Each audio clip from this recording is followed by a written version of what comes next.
नमस्कार स्टूडेंट्स, नकुल कुमार और chemistry educator. Student, हमने जो बातें की थी, पिछली क्लास ली थी, उसमें हमने बातें की थी, किसके बारे में बातें की थी? अणुसंख्य गुणधर्म के बारे में बातें की थी। स्टूडेंट, अणुसंख्य गुणधर्म क्या होते हैं? जो विलेय की मात्रा पर निर्भर करते हैं, ना कि विलेय की प्रकृति पर निर्भर करते हैं। आपने सीखा था, समझा था, वो 4 अणुसंख्य गुणधर्म समझे थे। पराशर दाब समझा था, वाष्प दाब में अवनमन समझा था, क्वथनांक में समझा था और हिमांक में अवनमन समझा था। क्लियर? स्टूडेंट, आज जो हम बातें करते हैं वह बातें करते हैं असामान्य गुणधर्म के बारे में बातें करते हैं। किसके बारे में बात करते हैं? असमान अणुभार के बारे में बातें करते हैं। क्लियर? स्टूडेंट, आज जो उसके बाद हम बातें करेंगे वॉन टॉप गुणांक के बारे में बातें करेंगे। बहुत ही इंपॉर्टेंट है। और स्टूडेंट ध्यान रखना, नेक्स्ट जो क्लास आती है, क्लास जो आएंगी अब, वो 2 दिन न्यूमेरिकल्स की आएंगी। और न्यूमेरिकल जो होंगे वो है इन चारों से संबंधित होंगे, रिलेटेड होंगे। तो आप इन चारों से संबंधित और वन टॉप गुणांक से संबंधित न्यूमेरिकल्स होंगे। आप उनके फार्मूला अच्छे से पढ़ें, रिवाइज करें, जब भी आपको नेक्स्ट क्लास समझ में आएंगी, जब भी आपको न्यूमेरिकल समझ में आ सकेंगे। क्लियर? बहुत ही इंपॉर्टेंट न्यूमेरिकल होते हैं। स्टूडेंट, सबसे पहले हम बात करते हैं असमान अणुभार क्या होता है, जरा समझें। स्टूडेंट, मेरे पास ये कोई विलायक है। ये कौन है? विलायक है। क्लियर? ये क्या है? विलायक। स्टूडेंट, होता क्या है कि यदि मैं कोई विलेय मिलाऊं, क्या मिलाऊं? विलेय। यदि मैं कोई विलेय डाल दूं, उसमें मान लिया इसकी विलेय की कै कण डाल दिए मैंने? 4 कण डाल दिए। क्लियर? कितने कण डाल दिए? 4। स्टूडेंट, इसमें होता क्या है, ये विलेय कण यदि चारों कण इसमें जो मिल जाते हैं तो ये सिचुएशन भी हो सकती है। क्लियर?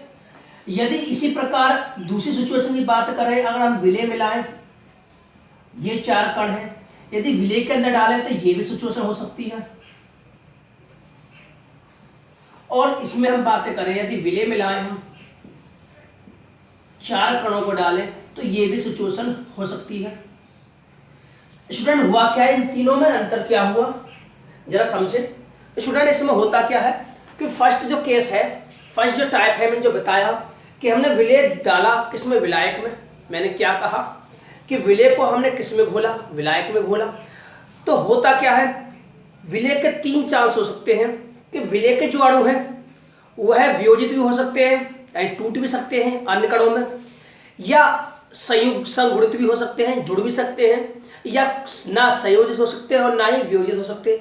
जरा समझे। स्टूडेंट, इसमें 4 कण डाले थे हमने। वो स्टूडेंट क्या हुआ, इसमें जैसे ही 4 कण डाले तो 4 कण विलायक में क्या हुआ, वो चारों ही कण ना घुले, ना ही विभक्त हुए, ना ही वियोजित हुए, ना ही संगुणित हुए। तो 4 कण डाले तो विलायक के अंदर चारों कण कैसे हैं? चारों ही कण के रूप में हैं, अलग अलग। क्लियर? स्टूडेंट, इसमें क्या हुआ कि जो 4 कण डालने पर ये जो 4 कण है वो टूट गए। हर कण क्या में टूट गया? 2 में। यानी 4 कण डाले थे, उसमें जो विलायक में घुलने पर क्या हो गया? दो कणों में टूट गया। हर कण कितने कणों में टूट गया? 2 कणों में। कहने से मतलब ये हुआ, मैंने 4 कण डाले, इसमें जो कण आए वो कितने आए? 8। विलायक में घुलने पर कण कितने हो गए? 8 हो गए। क्लियर? जैसे मान लीजिए NaCl है, नमक है, कौन है? NaCl। क्लियर?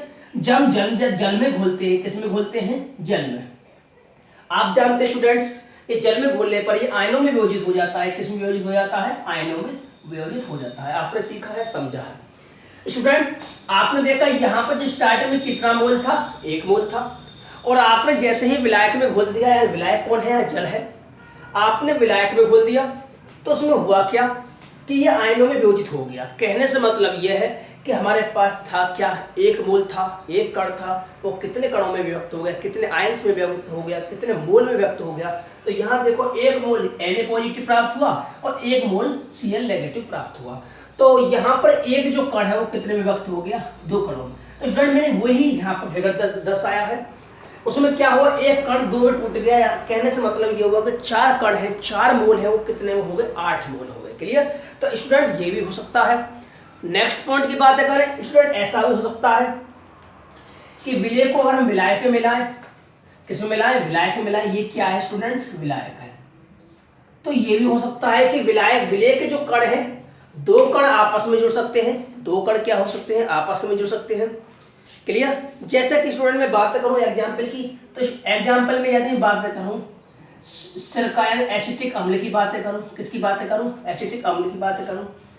तो स्टूडेंट ध्यान देना, अगर एसिटिक अम्ल की मैं बातें करूं तो होता क्या है स्टूडेंट? ध्यान रखना कि यह विलायक, इसमें यदि विलायक कौन लूं? बेंजीन लूं। विलायक कौन लूं? बेंजीन लूं। बेंजीन जैसे विलायक में होता क्या है, जरा वो समझेंगे। स्टूडेंट, क्या होता है विलायक कौन लिया है मैंने? बेंजीन लिया है। मैंने सिरका जो एसिटिक अम्ल है उसको बेंजीन जैसे विलायक में मैंने घोला। क्लियर? घोलने पर होता क्या है कि इसके दो अणु, कितने मोल? इसके 2 मोल आपस में जुड़ जाते हैं। किस उपस्थिति में? विलायक कौन होना? कौन होगा विलायक? बेंजीन होगा। क्लियर? यहाँ 2 अणु थे हमारे पास, वो जुड़ के एक अणु बन गया। किसका? एसिटिक अम्ल का। क्लियर? जब बेंजीन विलायक में एसिटिक अम्ल को घोला जाता है तो उसके 2 अणु आपस में हाइड्रोजन बॉन्ड के कारण जुड़ जाते हैं और वो क्या बन जाता है? CH3COOH और होल पावर 2। तो स्टूडेंट्स यहाँ पर क्या हुआ कि 2 जो अणु हैं वो जुड़कर आपस में क्या बना रहे हैं? एक अणु बना रहे हैं, एक मोल बना रहे हैं। तो स्टूडेंट इसमें हुआ क्या कि यहाँ 2 कण थे, वो आपस में क्या हो गए? जुड़ गए। क्या बना रहे हैं? एक नया कण बना रहे हैं। वो मैंने एग्जाम्पल यहाँ दिया। और ऐसा भी हो सकता है स्टूडेंट्स कि यहाँ पर कोई कण विभक्त ही ना हो, कोई कण क्या ना हो? विभक्त ही ना हो, टूटे ही नहीं, एक से अधिक मोल ही ना बनाए। तो ये 3 केस हो सकते हैं स्टूडेंट। अगर इन केस में बातें करें तो इन केस में जो अणु संख्या गुणधर्म होते हैं इनमें कोई भी परिवर्तन नहीं आएगा। क्लियर? कहने से मतलब जितने विलेय के मोल मैंने डाले उतने ही मुझे विलायक में उपस्थित है, उतने ही मोल उपस्थित है। लेकिन जो स्टूडेंट इसमें ये कंडीशन हो जाए विलेय में, और इसमें ये कंडीशन हो जाए, तो उसके अणुसंघ गुणधर्म में परिवर्तन होता है। क्यों होता है? क्योंकि हमने विलायक को डाला 4 मोल, तो यहाँ प्राप्त कितना हुआ? 8 मोल। यहाँ विलेय डाला मैंने 4 मोल, यहाँ विलायक के अंदर जो विलेय के अणु है वो कितने हैं? 2 मोल। क्योंकि हम जानते हैं अणुसंघ गुणधर्म किसके अनुपाती होते हैं? व्युत्क्रमानुपाती होते हैं 1/अणुभार, है ना, मोलर मास। तो स्टूडेंट 1/अणुभार आपने समझा है, आपने कल देखा है कि अणुभार जो होता है वो समानुपाती होता है मोल सांद्रता। या मैं बस पार्श्वताओं की बातें करूँ, आपने सीखे हैं किसके समानुपाती होता है? मोलर सांद्रता के समानुपाती होता है। मोलर सांद्रता आपने पढ़ी है स्टूडेंट्स, क्या पढ़ी है कि विलेय का भार किसमें? ग्राम में। अब अपॉन विलेय का अणुभार गुणा आयतन किसका? विलायक का। आयतन नहीं, विलायक का क्या? वेट। किसमें? ग्राम में लो या किलोग्राम में लो? ग्राम में लोगे तो 1000 की मल्टीप्लाई करोगे। क्लियर? इसमें हमें यहाँ डायरेक्ट समझ में आता है कि जो पाई है वो डिपेंड किस पे कर रहा है? पाई इनवर्सली प्रोपोर्शनल है मोलिकुलर मास के। तो हमने ये कहा कि कोई भी अणुसंघ जो गुणधर्म होते हैं वो किसके व्युत्क्रमानुपाती होते हैं? 1/अणुभार है, मोलर मास के अनुपाती होते हैं। यदि अणुभार में किसी प्रकार का चेंज होता है तो उसके अणुसंघ भी क्या हो जाते हैं? अणुसंघ गुणधर्म भी बदल जाते हैं। अणुसंघ गुणधर्म आपने 4 पढ़े हैं, तो उसका कारण क्या हुआ कि अणुसंघ गुणधर्म कब चेंज होंगे? जहाँ अणुभार के बारे में चेंज करोगे, अणुभार को चेंज करो। अणुभार कब चेंज होंगे? जो विलेय के मोल विभक्त हो जाए या संगुणित हो जाए। जरा समझिए स्टूडेंट, इसमें एक अणु टूटा 2 में तो इसे बोलते हैं वियोजन। इसे क्या बोलते हैं? वियोजन। इसमें क्या हुआ? वियोजन। और इसमें क्या हुआ? जुड़ गए, इसे बोलते हैं संगुणन। क्या? संगुणन। क्लियर? इसमें ना तो वियोजन हुआ और ना ही क्या हुआ? संगुणन। क्लियर? तो स्टूडेंट ध्यान रखना, इसे परिभाषित करने के लिए कि विलेय के यदि संगुणन होता है या वियोजन होता है तो इसके जो गुणधर्म में जो परिवर्तन होता है, अणुसंघ के जो गुणधर्म में जो परिवर्तन होगा उसे प्रभावित करने वाले कारक या उसे प्रभावित करने वाले फैक्टर जो होते हैं या इससे संबंधित कुछ जानकारी प्राप्त करने के लिए वन टॉप ने एक नियम प्रस्तुत किया, वन टॉप ने गुणांक प्रस्तुत किया, एक गुणांक प्रतिपादित किया, उसे हम वन टॉप गुणांक कहते हैं। स्टूडेंट ध्यान रखना, वन टॉप जो गुणांक होता है इसे हम किससे लिखते हैं? आई से। क्लियर? स्टूडेंट यहाँ जो वन टॉप गुणांक है वो किस लिए और किस में उपयोग किया जाता है? जरा ध्यान देना। ये आपसे पूछा भी जाता है कि वन टॉप गुणांक का उपयोग कब किस स्थिति में किया जाता है, तो आप कहोगे जब किसी विलेय का विलयन में, जब किसी विलेय का विलायक में क्या हो? संगुणन हो या क्या हो? वियोजन हो, तो हम इसका प्रयोग करते हैं। क्लियर? जरा परिभाषा की बातें करते हैं। असमान अणुभार जो मैंने समझाया स्टूडेंट वही बात मैंने यहाँ लिखी है।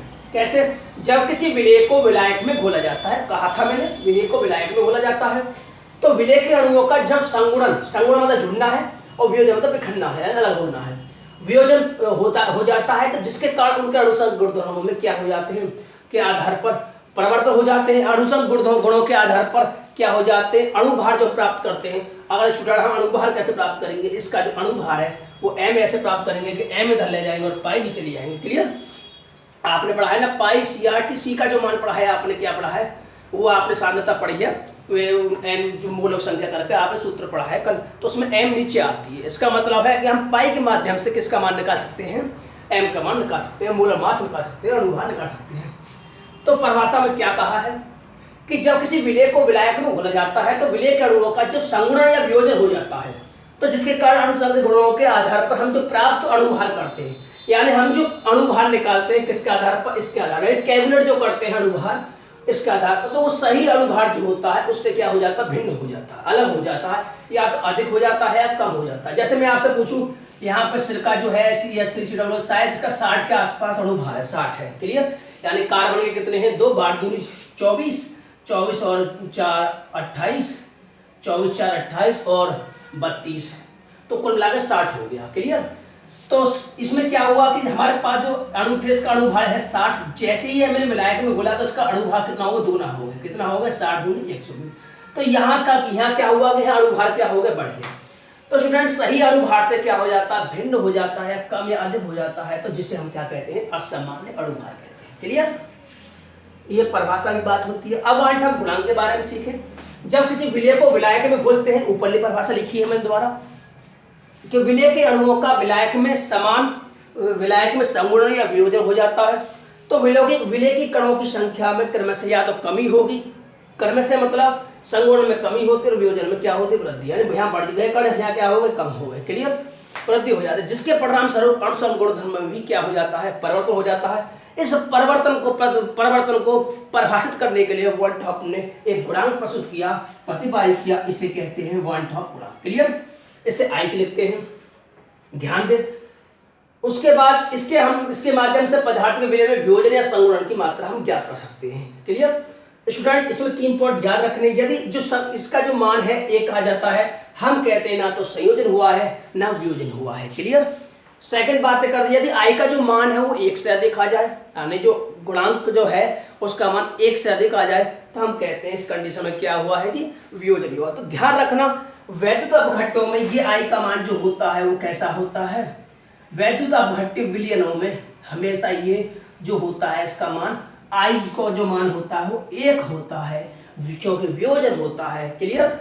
यदि आई छोटा है, 1 से छोटा आता है, तो हम कहते हैं वहां क्या हुआ है, संयोजन हुआ है, संगुणन हुआ है, क्या हुआ है, संगुणन हुआ है, क्लियर। तो जरा समझे, छोटी छोटी बातें हैं।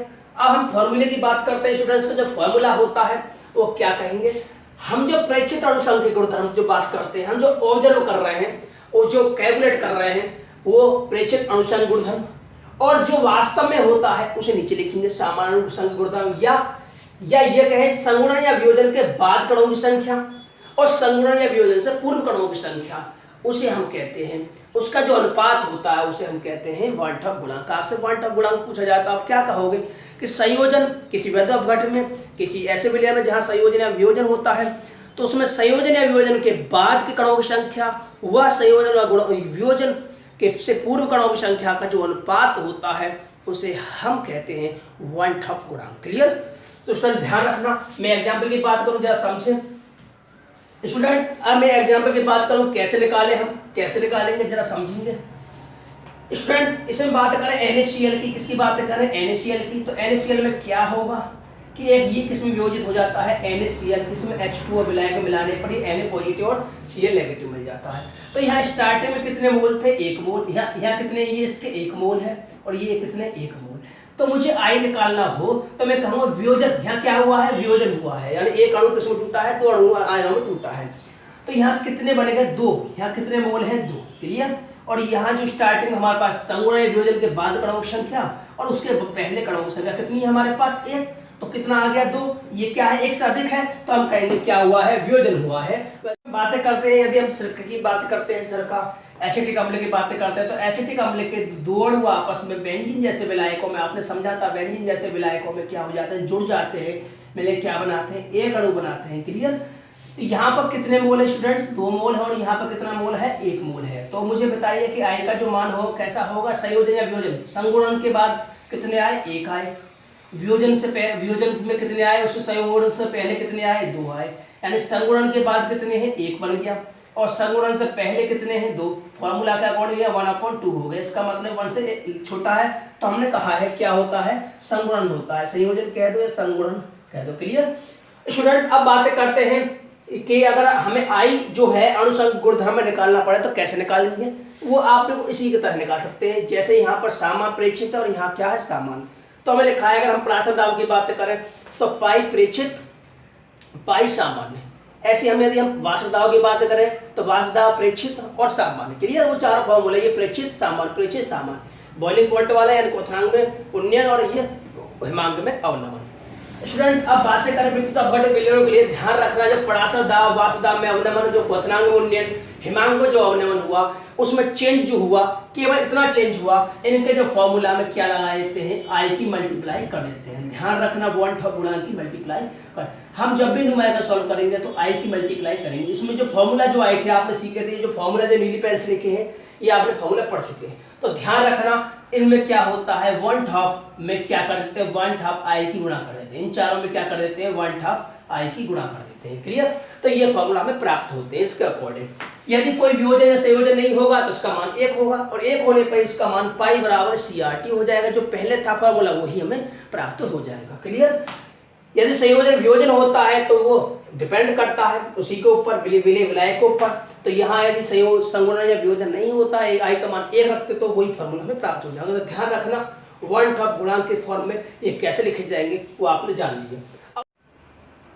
इसमें हम बातें करते हैं वैद्युत अपघटनों में आई का मान 1 से अधिक होता है, क्यों होता है, कैसे होता है, ध्यान रखना। अवैध अपघट्य जिसमें वियोजन होता है, जिसमें क्या होता है, वियोजन होता है, उसमें आई का मान क्या होता है, 1 से अधिक होता है। जरा समझे, NaCl में अगर हम जल में घोले स्टूडेंट्स, वो क्या होता है, आयनों में वियोजित हो जाता है। क्लियर स्टूडेंट, प्रारंभ में क्या था कि इसके 1 मोल है, इसके कितने मोल है, 1, इसके क्या है 0 होने का मतलब है स्टूडेंट्स, हमने NaCl है वो विलायक में घोला ही नहीं है, तो वो आयनों में क्यों वियोजित होगा। कहने से मतलब हमारे पास जो NaCl है जितने मोल हैं जो आयनों में, जो हमने विलायक में नहीं घोला, तो वो आयनों में क्यों वियोजित होगा। तो स्टार्टिंग में हमारे पास 1 मोल है और हमने घोला ही नहीं, तो इसका मतलब 0 मोल प्राप्त हुआ। हमने जब घोल दिया वियोजन के बाद हमने जब घोल दिया, मान लीजिए इसके अल्फा मोल क्या प्राप्त होते हैं, अल्फा मोल, तो ये भी अल्फा मोल प्राप्त होगा, उतना ही धनायन उतना ही ऋणायन होगा। कहने से मतलब है कि यदि हमारे पास 100 कोई वस्तुएं हैं, 100 वस्तुएं हैं, उनमें से हमने कुछ वस्तुओं को काट दिया, पीस हो गए, तो उनके जो 2 पीस कर दिए, उनके मान एक वस्तु है उसे हम काटते हैं, तो काटने पे बराबर पीस होंगे, जितने हमें अल्फा, जितने मोल ये प्राप्त होंगे उतने ही मोल हमें ये प्राप्त होंगे। क्लियर, उसके बाद हम बातें करें कि इसका जो अल्फा मोल हमने जो काट दिए वस्तु में से कितने मोल चलेगा, अल्फा चलेगा, कितना चलेगा, अल्फा, जो आपने 11वीं क्लास में भी अच्छे सीखा होगा, जानते भी होंगे। अब स्टूडेंट आई का मान निकालें तो आई का मान कितना होगा, मैंने कहा है कि वियोजन के बाद मोल, तो वियोजन के बाद ये, तो उसके बाद ये, उसके बाद ये, तो वियोजन के बाद जो कणों की संख्या कितनी हुई, 1 minus alpha plus alpha plus alpha, और वियोजन से पूर्व जो कण है 1 0 0, तो स्टूडेंट ध्यान दो, तो ये कैंसिल हो जाएगा, तो ये हो जाएगा 1 प्लस अल्फा। क्लियर, 1 में कुछ जुड़ रहा है स्टूडेंट, क्या है 1 में कुछ क्या हो रहा है, प्लस हो रहा है, तो इसका मान किससे अधिक आएगा, 1 से अधिक होगा। तो स्टूडेंट ये बात क्या होती है, वेरीफाइड होती है। क्लियर, अगर हम CaCl2 की बात करें तो स्टूडेंट ध्यान रखना, तो CaCl2 आप करोगे, मैं इसकी बातें करता हूँ। Al2SO4 का होल थ्राइस को हम जो आयनों में वियोजित करते हैं, तो ये 2L पॉजिटिव 2L3 पॉजिटिव, आपने सीखा है कि इसमें 3 पॉजिटिव कैसे आ गया, और 2 नेगेटिव। इसका मतलब ये हुआ इसके प्रारंभ में कितने मोल थे, 1 मोल थे, जो ये घुला ही नहीं, विलायक में मिला ही नहीं, तो इसके कितने मोल है, 0 उसके बाद वियोजन हुआ है, संयोजन वियोजन हुआ है, वियोजन के बाद मोल है, इसमें से अल्फा मोल विघटित हो गए, वियोजित हो गए, कितने मोल प्राप्त हुए, ये 2 मोल, ध्यान रखना 2 आ रही है ना, 2 आएगी, यहाँ पर 3 अल्फा आ गया, कितना आ गया, 3 अल्फा आ गया। तो स्टूडेंट यहाँ पर हम जो आई निकालते हैं वो आई कितना होगा, इन दोनों को ऐड करोगे, यानी वियोजन के बाद एक तो ये रहा और ये रहा और ये रहा। वियोजन के बाद कितने कणों की संख्या है, और वियोजन से पहले कितने, 1 + 0 आप जब सॉल्व करोगे एक अल्फा कम हो जाएगा, तो ये कितना आ जाएगा 1 + 4। 1 में कुछ जुड़ रहा है स्टूडेंट्स, तो 1 से क्या होगा, अधिक होगा, ये क्या होगा, अधिक होगा, इसका मतलब ये बात वेरीफाइड होती है। ये आप स्टूडेंट आप करना। आपने 11वीं क्लास में सीखा है, ध्यान रखना स्टूडेंट्स, नेक्स्ट क्लास जो आने वाले हैं 4-5 दिन बाद, जो नेक्स्ट क्लास जो आने वाली है ऑर्गेनिक की जो क्लास आने वाली है, उसमें आपको ऑर्गेनिक में पिछली क्लास को 11वीं क्लास को यदि आपने अच्छा सीखा होगा, मजबूत किया होगा, तो तभी आपको समझ में आती है ये क्लास। ये जो पॉइंट है आपको तभी समझ में आते हैं कि ये 1 मोल से 0 मोल है, एक में से अल्फा मोल क्या है, वो आपने जब 11वीं में अच्छे से सीखा होगा। क्लियर? तो आप 11वीं की जो फेयर कॉपी है, 11वीं की जो बुक्स है, आप उनको रिवाइज करें और उसे फिर से देखें, क्या सीखा, कैसे सीखा, आप उसे जानें। 11वीं क्लास को आप साथ लेके आओगे तभी समझ में आएगी। यदि आपने 11वीं क्लास को छोड़ दिया, यदि आप 11वीं क्लास को छोड़ाए, तो आपको 12वीं क्लास समझ में नहीं आएगी। और यहाँ तो ऑर्गेनिक जो है, ऑर्गेनिक जो केमिस्ट्री है, वो 11वीं क्लास को यदि साथ लाओगे तो यकीनन समझ में आएगी। यदि 11वीं क्लास को लेके नहीं आओगे, 11वीं क्लास को समझ के नहीं आओगे, तो ऑर्गेनिक किसी भी कीमत पर समझ में नहीं आएगा, वो आप जानो। क्लियर? तो स्टूडेंट नेक्स्ट टॉपिक में आएंगे हम कुछ न्यूमेरिकल से लेकर